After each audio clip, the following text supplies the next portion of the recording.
Union budget 2024-2025 में हमने काफ़ी चेंजेस देखी टैक्सेशन में, हमने काफ़ी अनाउंसमेंट्स देखी नौकरियों को लेकर, अपस्किलिंग को लेकर। ये सारी ही बातें डिकोड करने के लिए हमारे साथ हैं राजीव मेमानी, ये चेयरपर्सन हैं ईवाई में और प्रेसिडेंट डेजिग्नेट हैं सीआईआई के।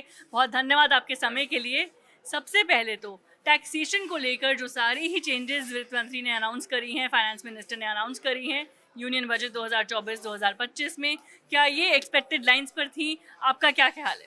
हाँ, ये एक्सपेक्टेड लाइंस पे थी।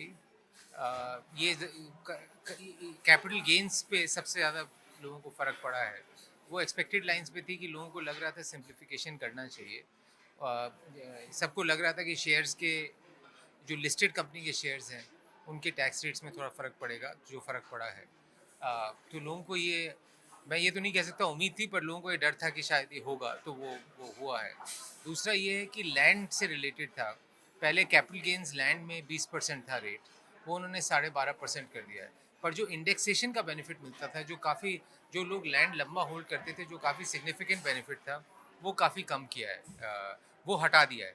तो उसके कारण जिनके पास पुरानी ज़मीनें पड़ी हैं, उनको अगर वो बेचेंगे तो शायद उनकी टैक्स की दर पहले से बढ़ेगी। तो ये कैपिटल गेन्स में है। और जो सैलरीड इनकम को लेकर है, वहाँ पे डेफिनेटली रिलीफ दी है।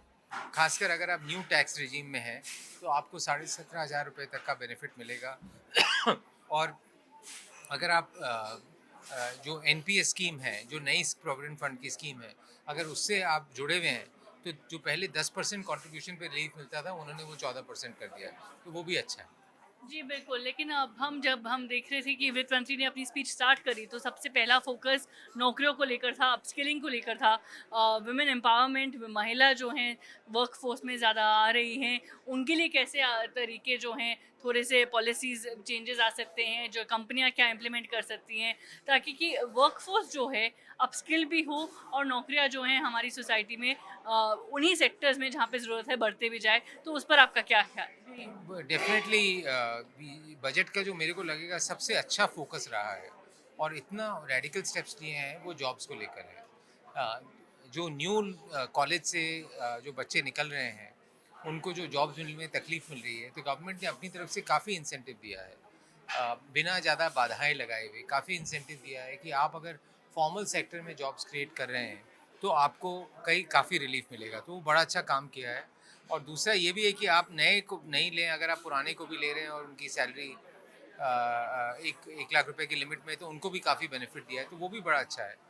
तो ओवरऑल मेरे को लगता है कि जो गवर्नमेंट ने जो भी पैकेज वगैरह जॉब्स के लिए बनाया है, और जो स्किलिंग में कि 1 लाख बच्चों को स्किलिंग टॉप 500 कंपनीज में 5 साल के ऊपर देंगे।